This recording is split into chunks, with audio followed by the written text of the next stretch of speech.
Capítulo 14. De las cenizas. El sol había desaparecido cuando el personal médico me llevó rápidamente al hospital de campaña sueco. Me di cuenta de que podía perder la pierna. Tenía miedo. En el hospital, una enfermera me puso una inyección de morfina. No hizo efecto. Resultó que pertenezco al 1% de las personas cuyo receptor de la morfina no elimina el dolor. La enfermera me puso otra inyección. La pierna me seguía doliendo muchísimo.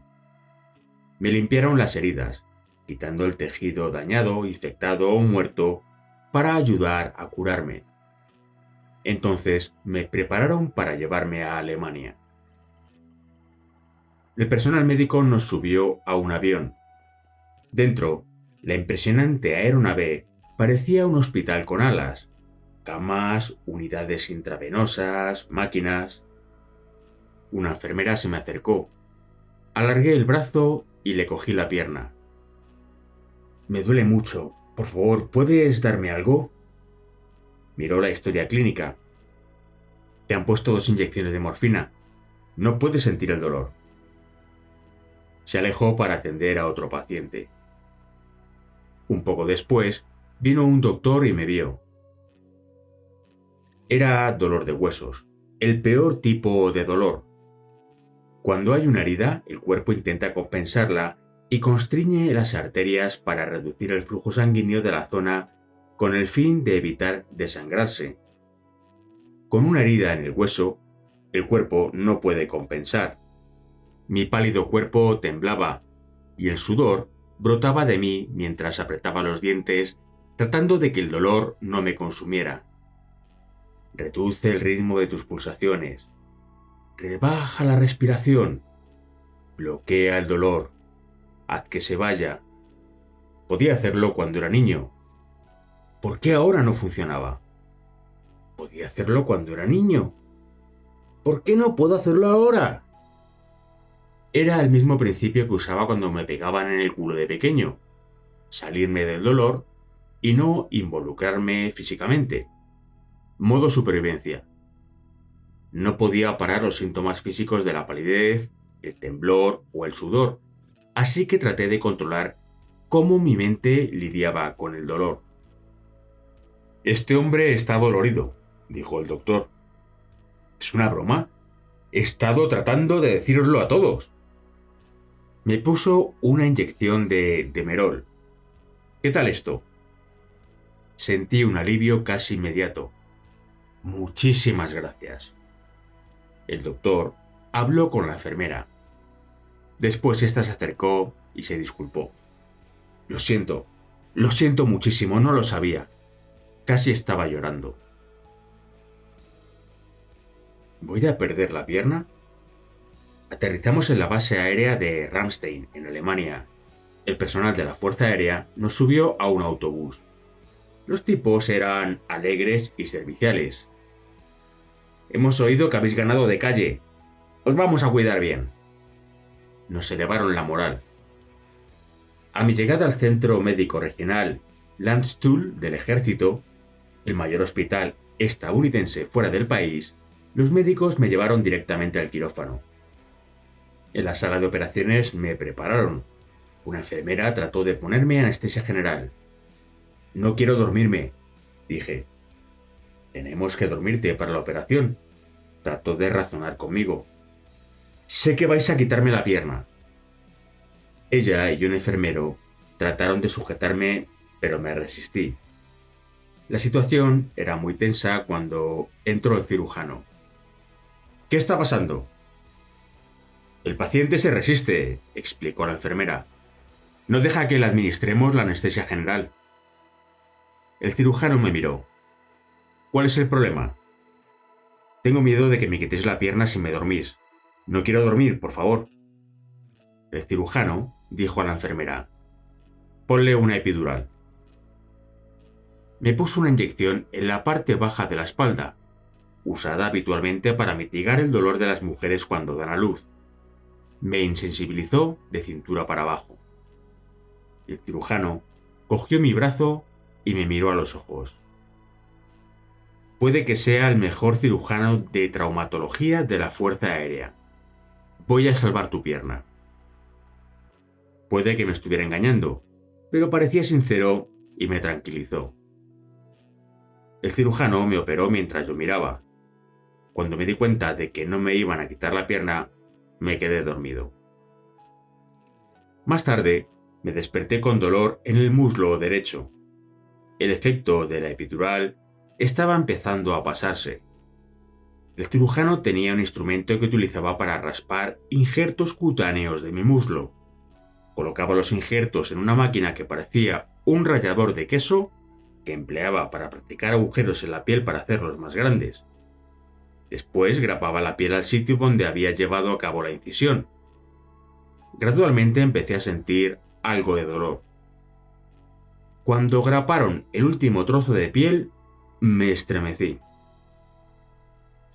Si hubiéramos estado en la época de la guerra de Vietnam, los doctores me habrían amputado la pierna. Gracias a los avances de la medicina moderna y a un gran cirujano, pude conservarla.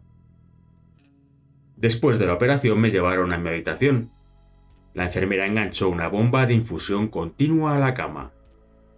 Si te duele, simplemente aprieta este botón aquí. No te puedes pasar, pero cuando te duela, administrate una dosis. Estupendo. Apreté el botón un par de veces y me dormí. Cuando me desperté, no tenía idea del tiempo que había pasado. Una voz gritaba: ¡Joder, duele! ¡Joder, duele! La voz de una enfermera dijo: ¡Aguanta! Estamos intentando encontrar una bomba. Miré a mi alrededor. Era el valiente Ranger al que habían disparado en la pierna, 2 veces en el hombro y otra en el brazo, y que seguía cargando la munición durante la batalla de Mogadiscio. Habría transcurrido algún tiempo y la enfermera seguía sin traerle la bomba. El hospital no estaba preparado para la cantidad de heridos que tenían en ese momento entre manos. El Ranger continuó gritando. Le llamé por su nombre. Me miró. ¡Hurra, Sarnto! Los Rangers abrevian sargento por Sarnto, y como suboficial de primera clase de la Marina, mi rango equivalía a un sargento del ejército. Había una fregona contra la pared cerca de mi cama. La alcancé, la cogí y le acerqué el palo a él. ¡Coge esto! Lo agarró. Juntemos nuestras camas, dije. Tiramos hasta que las ruedas bajo las camas comenzaron a girar. Con las camas juntas, saqué la aguja de mi catéter y se la metí en el suyo y apreté el botón un par de veces. Como había agotado gran parte de mis fuerzas, no pude separar las camas de nuevo. Ambos nos dormimos. Cuando la enfermera regresó, se puso hecho una fiera. ¿Qué ha pasado con las camas? ¿Qué está pasando? ¿Por qué le das esa medicina? Si fuera alérgico, le podrías haber matado. Sacó la aguja de su catéter y la metió en el mío. Un coronel debía haber escuchado el alboroto. Entró. La enfermera le explicó lo sucedido. El coronel me miró.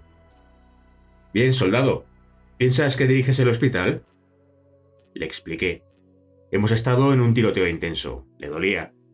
Hice que dejara de dolerle. Fusíleme si quiere». Los extremos de los labios del coronel subieron esbozando una leve sonrisa. Llevó a la enfermera a un extremo de la habitación. «A estos tipos les entrenan para que se cuiden. Déjalo por esta vez». La enfermera me daba la espalda cuando el coronel se dio la vuelta y me guiñó el ojo. Después se marchó. Al día siguiente sentí que la cabellera me picaba muchísimo. Me rasqué. Una sustancia negra se había acumulado bajo mis uñas. Durante la batalla, un ranger al que había acarreado hasta el Humvee había sangrado encima de mí. La sustancia negra de mi cabellera era su sangre reseca. Resultaba que el tío Earl de la familia de mi mujer estaba en Alemania visitando una de sus empresas. Se enteró de dónde estaba y vino a visitarme. Cuando me vio, se quedó mirándome fijamente durante un momento. Después salió y explotó con el personal. «Wasdin está encima de su propia orina». No me había dado cuenta en ese momento, pero después de la epidural, había perdido el control de la vejiga. «Su cuerpo está mugriento». El personal del hospital trató de calmarlo, pero no podía calmarse. «Quiero que lo limpien ahora mismo. Quiero que le pongan ropa limpia y que le cambien las sábanas. Limpiadle la sangre del pelo. Entrad ahí y limpiadle los dientes. Es mejor que os encarguéis de él inmediatamente o voy a llamar a alguien en Washington ahora mismo y voy a hacer que se desaten los infiernos contra este hospital». Quizá el personal del hospital había estado demasiado ocupado por el flujo repentino de heridos como para realizar los cuidados habituales a los pacientes. Fuera cual fuera el motivo, en cuestión de minutos un celador me limpió el pelo. Me sentía en el cielo. El celador me dio un cepillo de dientes y me los limpié. Además, quitó las sábanas de la cama y aunque el colchón tenía una funda de plástico, le dio la vuelta. Me dieron una bata limpia. Me sentía mucho mejor.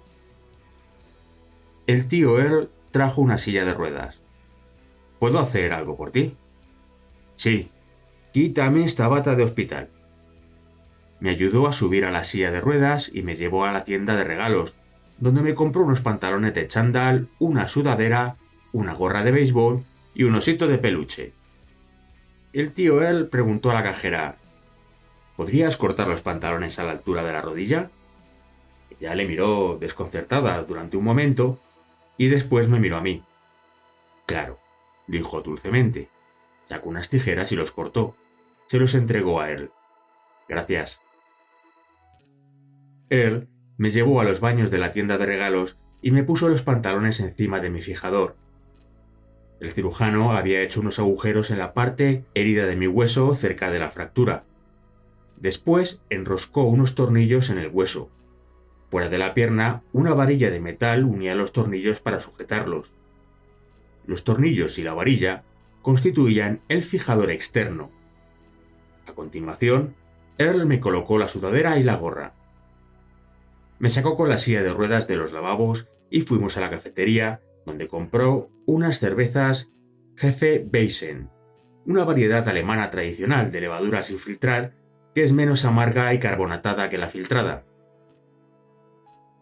«¿Qué quieres hacer?», me preguntó. «¿Puedes sacarme al patio para que me dé el sol?». Me empujó fuera y nos tomamos las cervezas. Limpio, con ropa nueva y bebiendo unas cervezas al sol, pensé: esto está muy bien. Me bebí la mitad de la cerveza y me quedé dormido.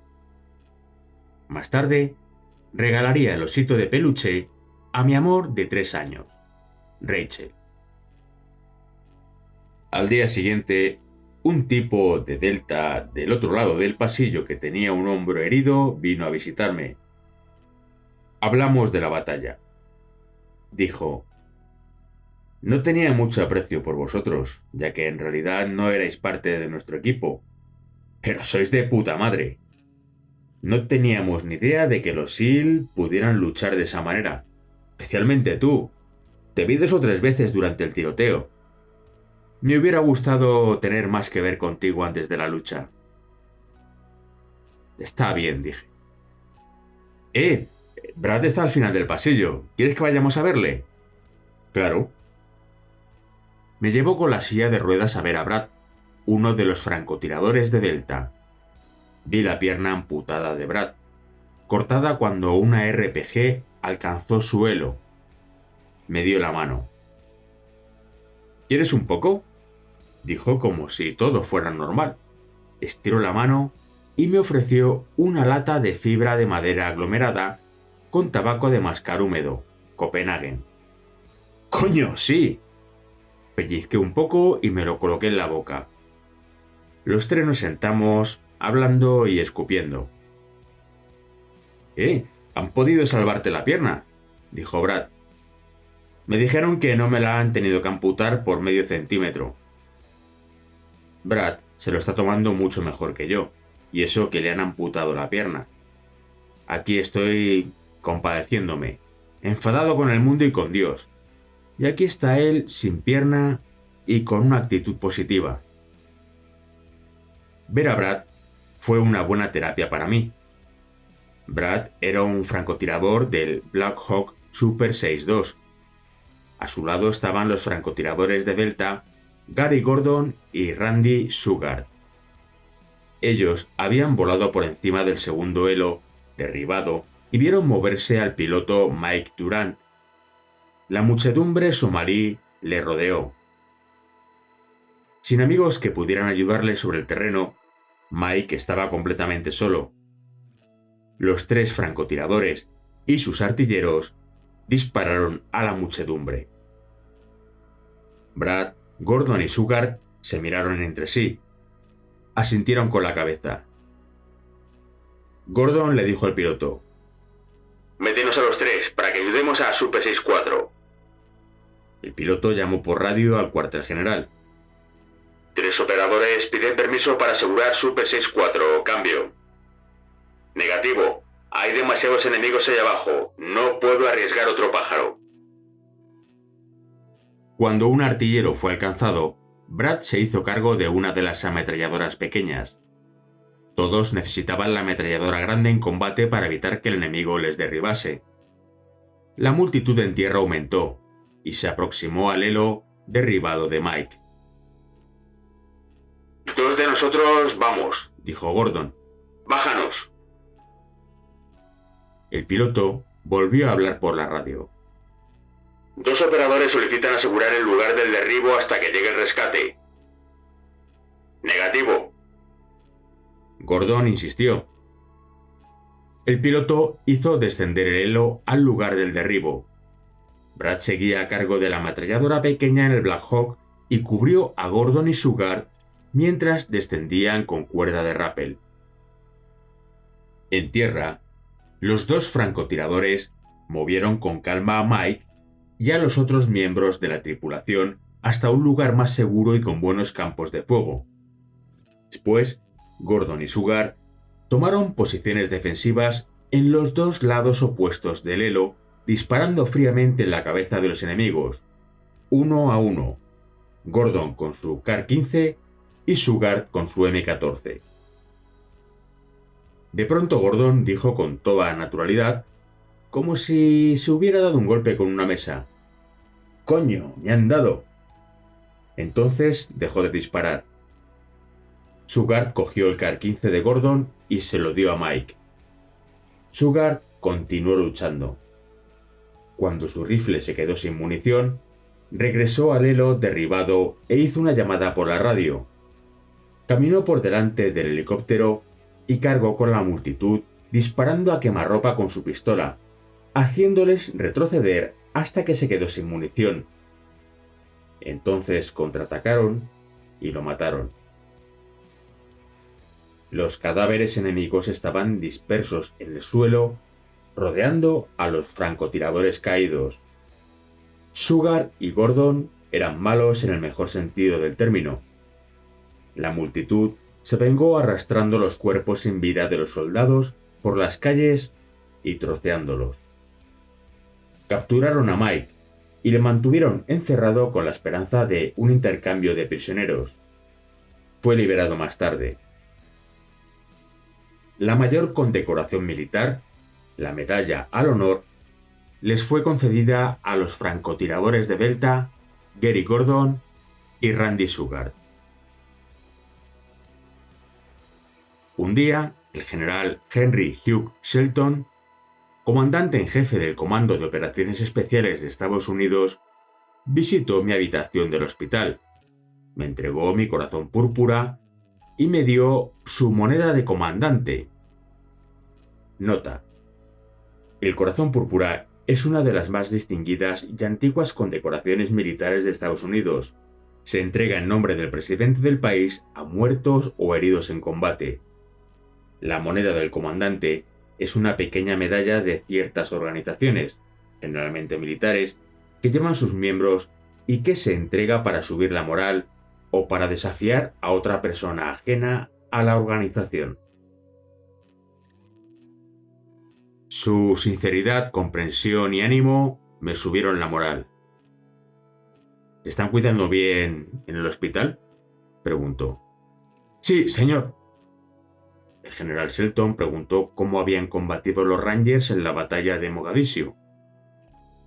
Lucharon valientemente, señor. Pensé un momento. No vamos a dejar esto sin acabar, ¿verdad? No. Vamos a llevar los tanques, entrar y hacer bien el trabajo. Aunque estoy seguro de que lo dijo en serio, la Casa Blanca nunca dejó que eso ocurriera.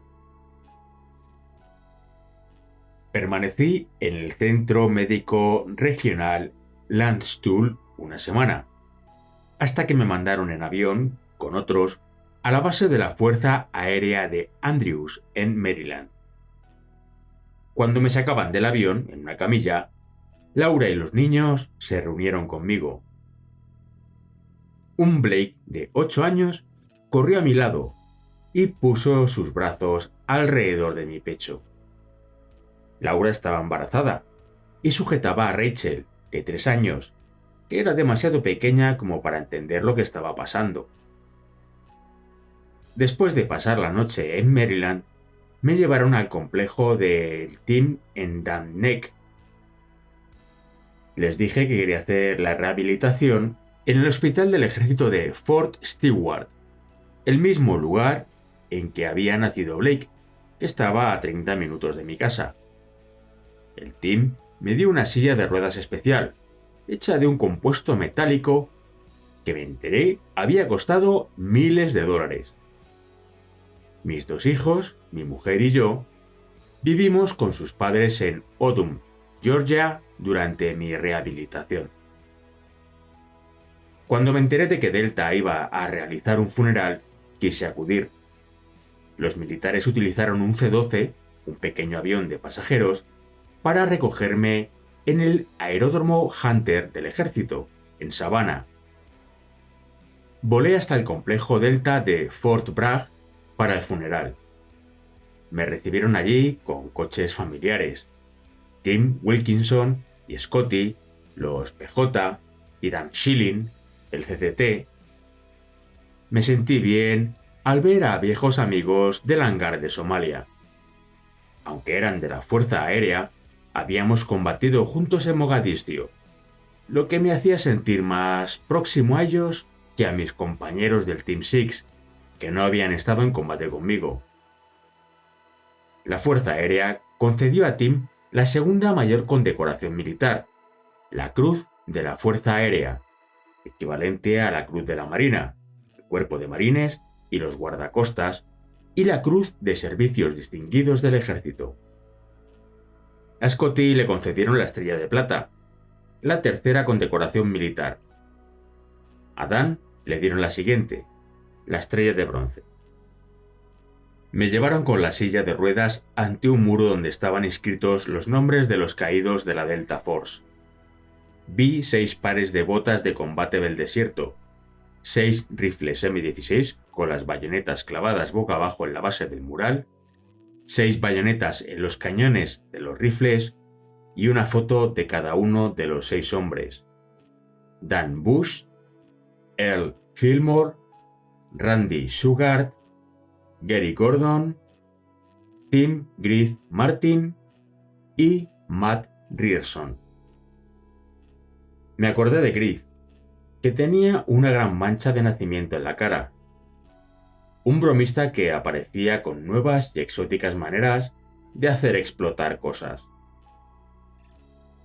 Durante el funeral, en el auditorio, el capellán dirigió las oraciones de todo el mundo por los caídos.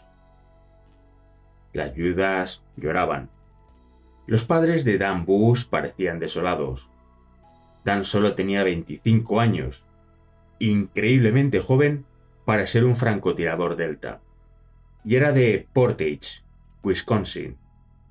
Un tipo cuadriculado, un cristiano devoto. Nunca le oí decir palabrotas, lo cual es raro en la comunidad de las operaciones especiales. Recuerdo un día, después de comer, que nos pusimos bronceador y tomamos el sol encima de un contenedor fuera del hangar, en Mogadiscio. Del poco tiempo libre que teníamos, pasé mucho con Dan Bush. Un sargento pasó lista por última vez. Cada miembro de la unidad contestaba «Aquí», excepto los muertos. La Guardia de Honor hizo 3 descargas. Sonó una corneta. En nuestra profesión, sabemos que existe la posibilidad de morir cuando aceptamos el trabajo. Sin embargo, ver a sus padres, viudas e hijos realmente me afectó mucho. Estos tipos realmente se han ido. Dan se ha ido.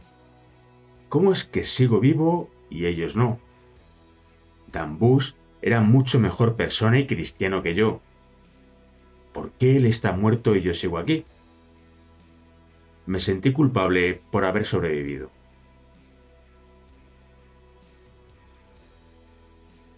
Después del funeral, cuando Scotty, Tim y yo estábamos charlando un rato, un tipo de Delta me preguntó quién era.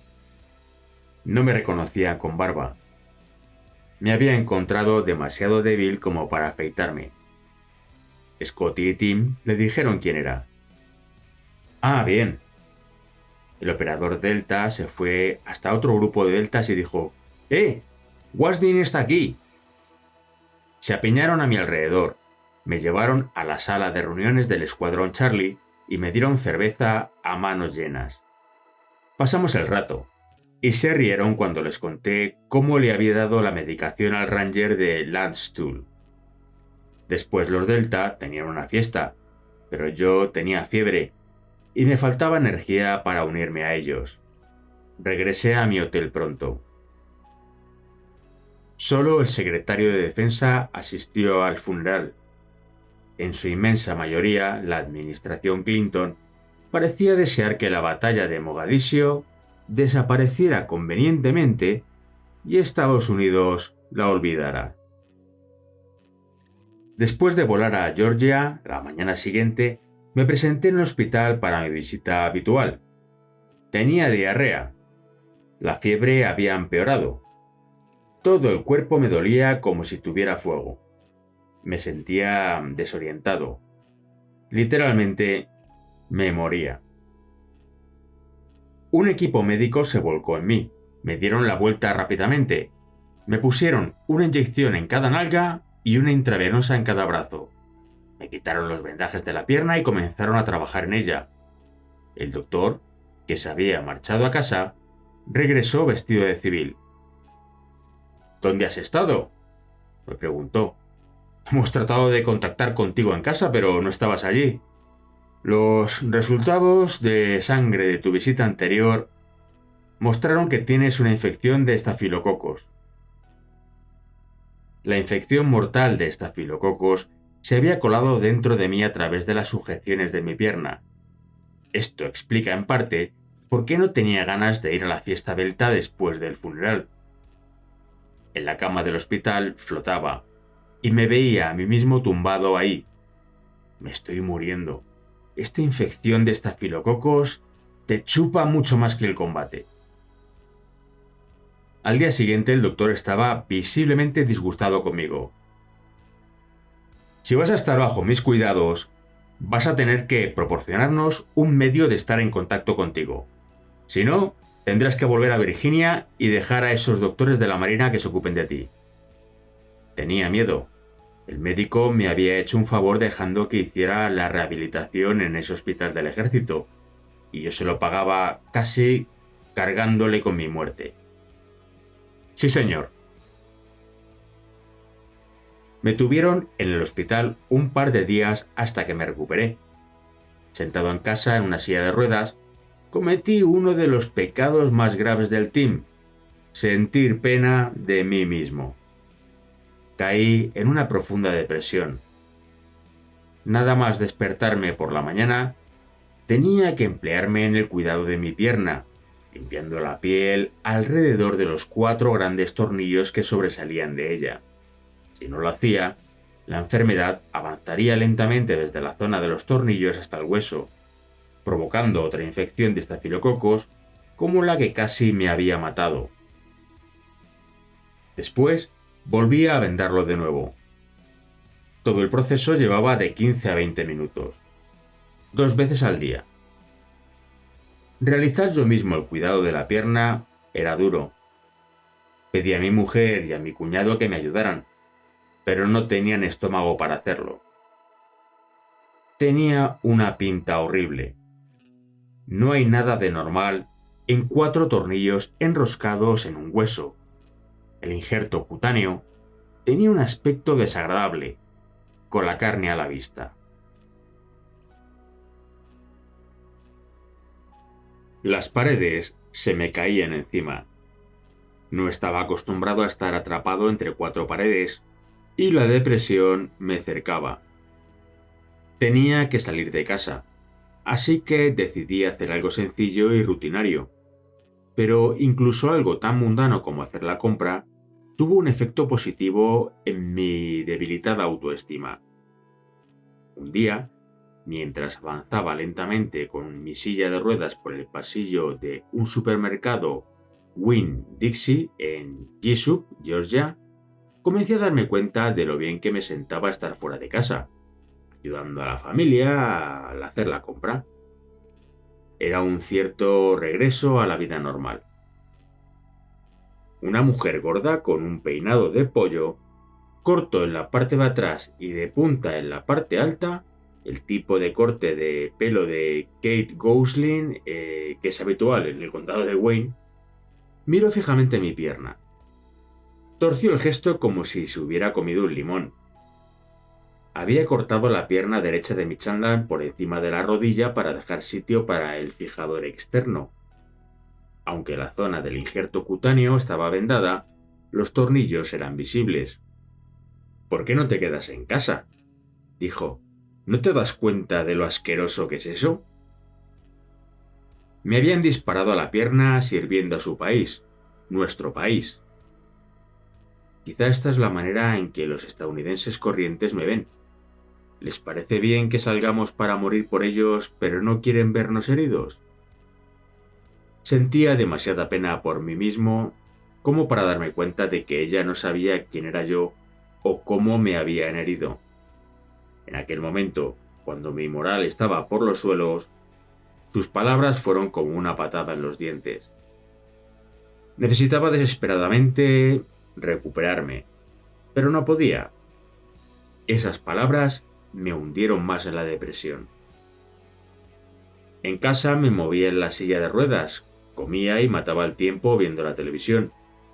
No podía ducharme ni bañarme porque no podía mojar los tornillos. Tenía que lavarme el pelo en el lavabo y el cuerpo con toallitas húmedas. Cada 2 días hacía rehabilitación en el hospital, en Fort Stewart. Me daban tratamientos de hidromasaje en el pie izquierdo para eliminar la carne muerta. Me dolía como si me volvieran a disparar. Me dieron unas muletas. Me colocaban en barras paralelas para ayudarme a caminar. El dolor era tan intenso que no podía evitar que se me cayeran las lágrimas. No había llorado durante demasiado tiempo antes de mi rehabilitación. Después me tuvieron que operar de nuevo. Posteriormente, tuvieron que hacerlo otras 3 veces. Mi reloj interno no se había adaptado de África a Alemania y de vuelta a Estados Unidos. Con mucho tiempo disponible, era fácil echarme una siesta de 2 o 3 horas, lo que hacía que permaneciera despierto por la noche. El dolor y la depresión tampoco facilitaban las cosas. El dolor de huesos. Mientras esos tornillos siguieran en mi pierna, continuaría teniendo dolor. Es comprensible que la gente se vuelva adicta a las pastillas contra el dolor, pero yo las despreciaba. Simplemente me volvían tonto. De alguna manera, era como si quisiera notar el dolor, pues me sentía culpable por haber sobrevivido mientras un montón de tipos buenos, especiales como Dan Bush, estaban muertos. Pensé que quizá era raro por pensar de este modo. Trágatelo, aguanta el dolor. Fuera del círculo del Team Six y sin gente del team alrededor de mí, sufría los síntomas de retraimiento de estar aislado de la camaradería. También tenía un shock cultural. La gente de la ciudad podía hablarme de sus vidas, pero yo no podía hablarles de la mía. No podía hacer bromas con ellos sobre mi salto mortal para matar un estante de bandejas que pensaba que era un ciervo durante la semana del infierno. O reírme con ellos sobre el hospital de Alemania donde le di a mi compañero Ranger mis inyecciones para combatir el dolor. La gente de la ciudad no lo entendía. Aprendí a callarme estas experiencias. Entonces me di cuenta de lo diferente que me había vuelto respecto a la mayoría de la gente. Lejos de los compañeros del team, también me sentía olvidado. Sin misiones del mundo real, tenía mono de adrenalina. Ahora ni siquiera podía caminar. En la cultura del SEAL, donde ser un ganador tenía recompensa, era el mayor perdedor. Estaba furioso con el mundo en general, y con Dios en particular. ¿Por qué me tenía que pasar esto a mí? Retrospectivamente veo que Dios me estaba enseñando que solo era humano, y que ser un SEAL es simplemente un trabajo.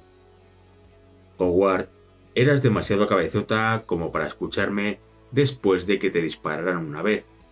No me escuchaste después del segundo disparo. Aquí tienes, chico grande, deja que te dé el tercer agujero de bala. ¿Ahora tengo tu atención? No eres Superman. Eres un don de Dios para operaciones especiales, solo mientras yo lo permita. Esta es mi manera de conseguir tu atención. Ahora que la tengo, deja que te moldee más. No eres el producto acabado. Metí una lección de humildad y me hizo poner los pies en el suelo. Me hizo convertirme en un padre para mis hijos. En aquel momento, nadie podría haberme convencido de todo eso. Pero mirando atrás, que me dispararan en la pierna es lo mejor que me había pasado.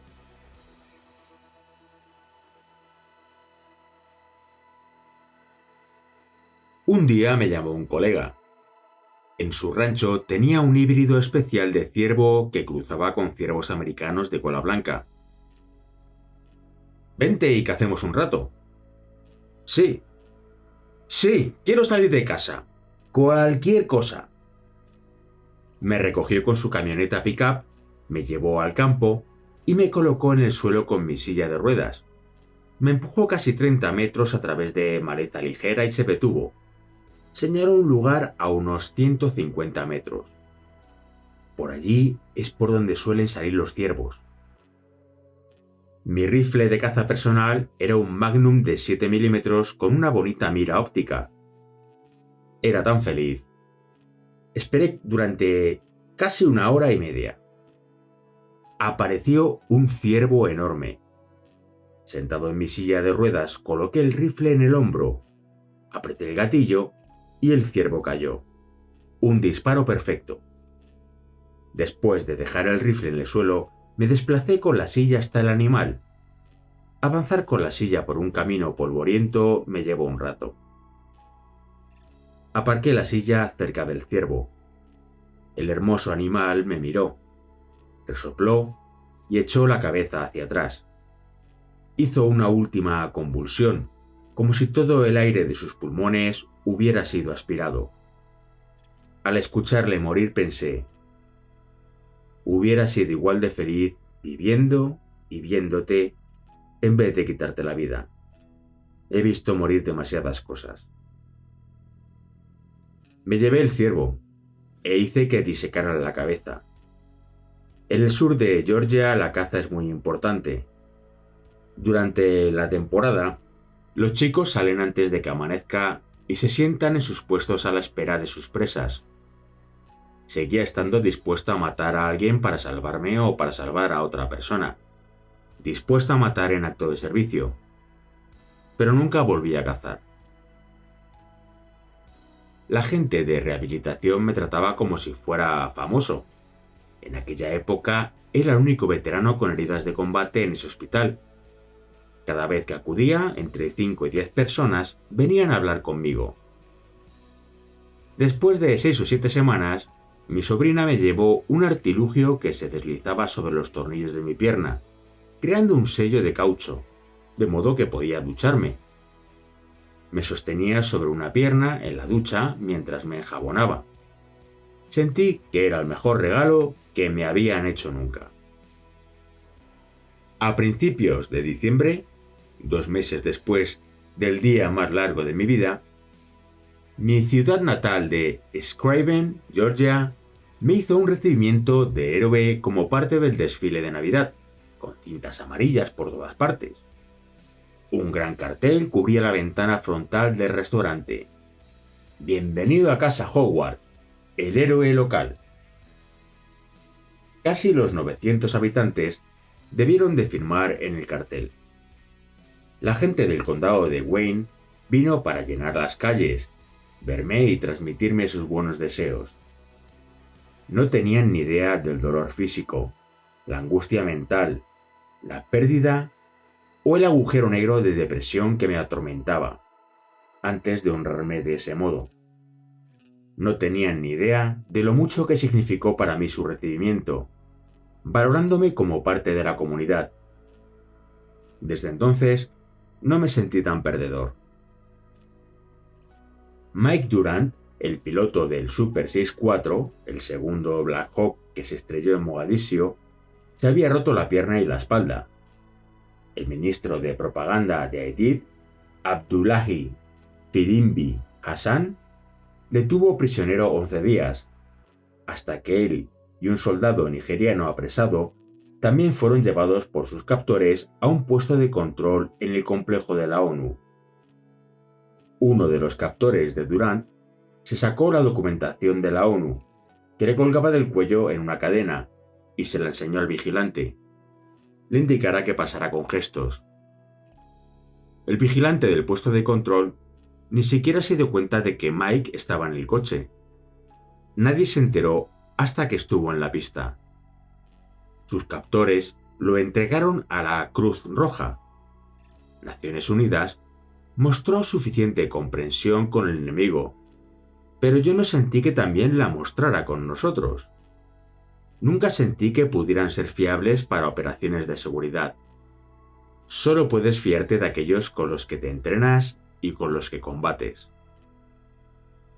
La connivencia del vigilante del puesto de control de la ONU con el captor de Durant y el hecho de que éste tuviera documentación de la ONU confirmaron mi desconfianza hacia esa institución. Mike Durant y yo habíamos llegado al punto en que podíamos caminar sin ayuda. Nuestro primer encuentro desde Somalia tuvo lugar en la base de la Fuerza Aérea de Fairchild, en Spokane, Washington, para aprender técnicas avanzadas de supervivencia, evasión, resistencia y escape. Aunque las escuelas SERE, como la de la base aérea de la Marina de Brunswick, Maine, simulaban la captura, apresamiento y tortura, este curso tenía lugar en una clase con 10 o 12 estudiantes que aprendían fundamentalmente los aspectos psicológicos del cautiverio. Con nuestra experiencia en Mogadiscio, Mike y yo pronto nos convertimos en oradores invitados en esa clase concreta. Los instructores nos pedían que nos colocáramos en un extremo de la habitación, donde hablábamos de nuestras experiencias y contestábamos a las preguntas de los estudiantes y de los instructores. La Marina nos llevó a Casanova, pequeño gran hombre amargado, el capitán Olson y a mí al Pentágono para hacernos entrega de la Estrella de Plata. En Mogadiscio, el capitán Olson abandonó el cuartel general para participar en el rescate de hombres que seguían atrapados. En la ceremonia de concesión de medallas, las cámaras de vídeo grababan y las de fotos hacían destellar sus flashes.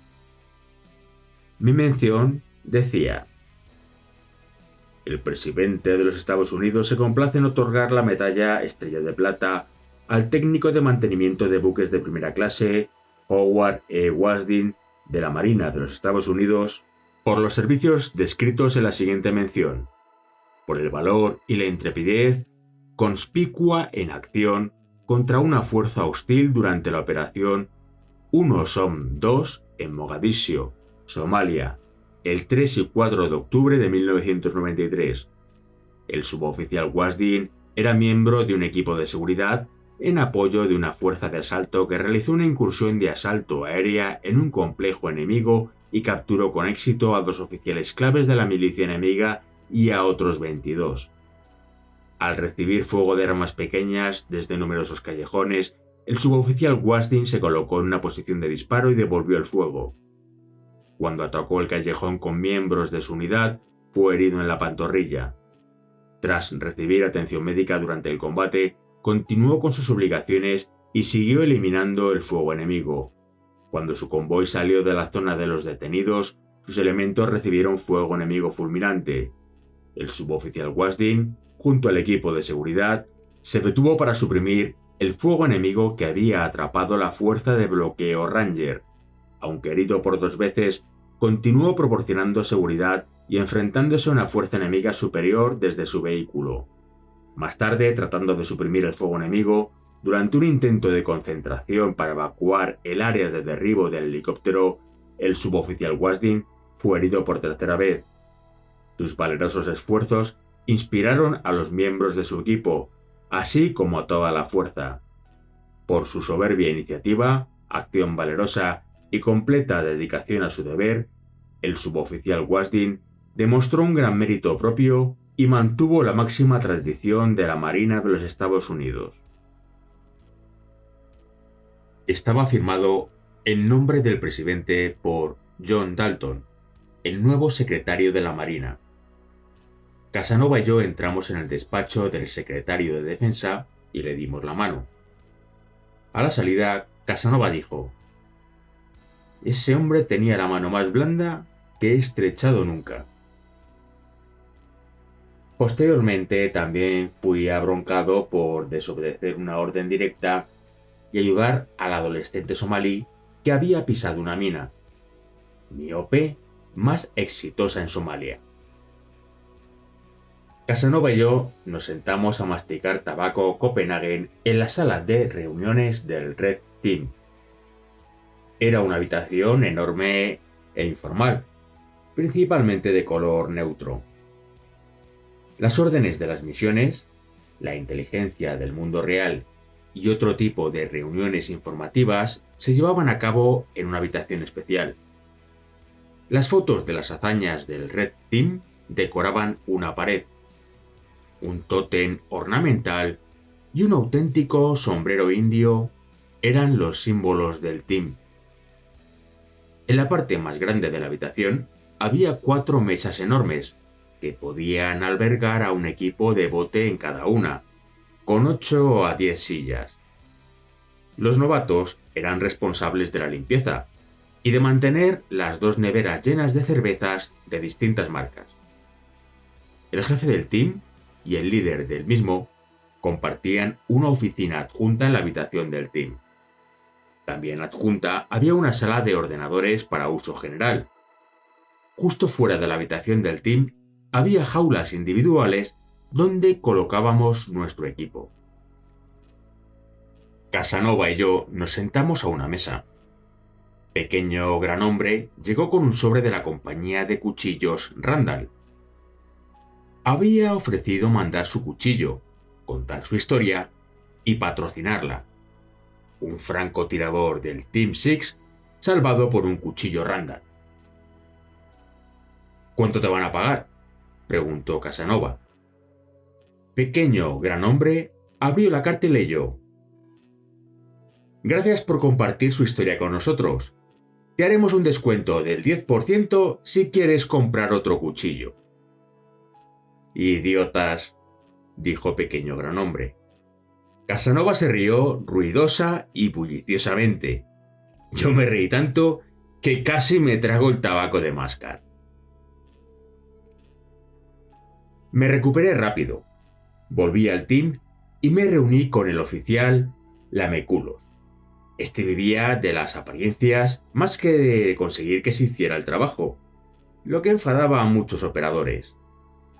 Un cierto número de personas abandonó el Red Team para ir al Blue o al Gold por su culpa. Tenía una risa falsa, especialmente en presencia de oficiales superiores.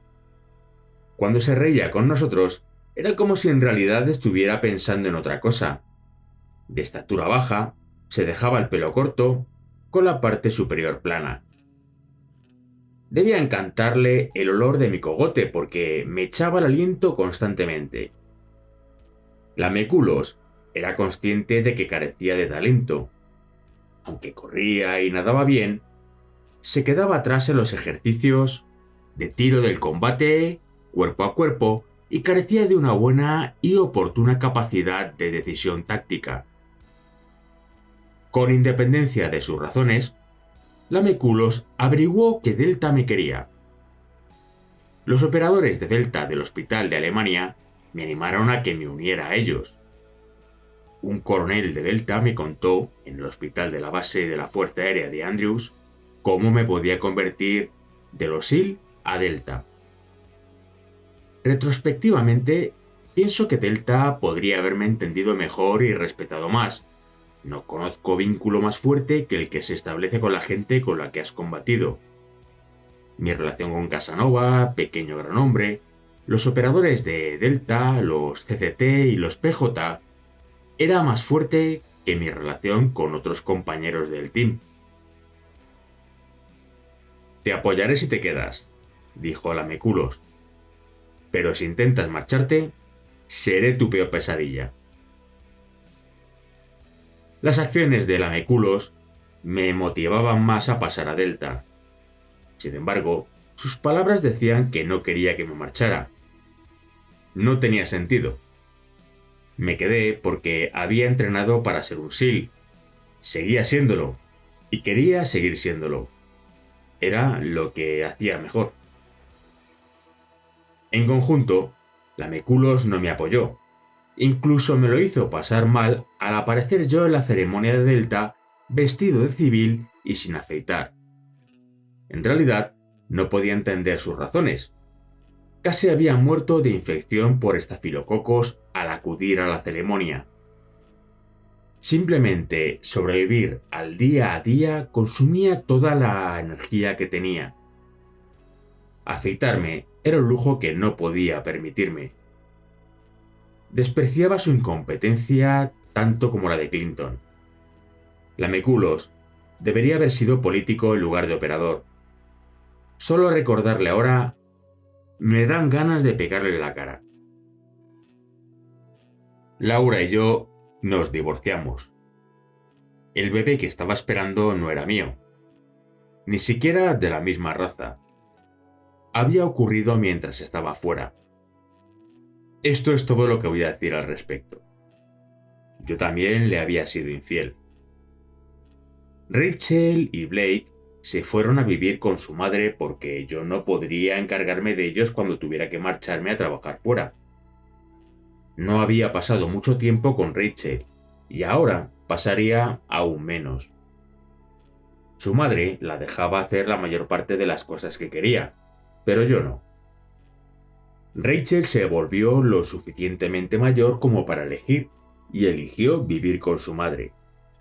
Más tarde, cuando estaba terminando el instituto, su madre dejó que se fuera a vivir con su novio, algo que yo no hubiera permitido nunca. Mi relación con Rachel se deterioró. Aunque era más estricto con Blake que con ella, él eligió vivir conmigo cuando cumplió 13 años. Aunque sabía que los vínculos familiares son más fuertes que los del trabajo, sacrifiqué mi familia por los teams. A pesar de mis sacrificios, nunca pude volver a ser al 100% el francotirador que había sido. Mis pensamientos se volvieron más sombríos. Un día tenía mi Sig Sauer P226 en la mano. ¿Qué tendría de malo si cogiera esta P226 y terminara con todo con una bala de 9 milímetros? Hay cosas peores que la muerte. Me convencí de que todo el mundo estaría mejor. podrían cobrar mi seguro de vida. Blake estaba de visita. «Papá». Esa precisa palabra me sacó de esos pensamientos. Haber acabado con mi vida hubiera sido egoísta. Si no tengo otra cosa por la que vivir, al menos tengo a mis hijos. Nunca volví a tener esos pensamientos sombríos. Aunque al principio parecía que iba a perder la pierna, eso no ocurrió. Caminé con muletas antes de lo previsto. Utilicé un bastón antes de lo previsto. Caminé sin ayuda antes de lo previsto y comencé a nadar antes de lo previsto. Aunque la gente pensaba que nunca volvería a caminar sin cojear, lo hice. A pesar de que muchos pensaron que no volvería a correr, lo hice.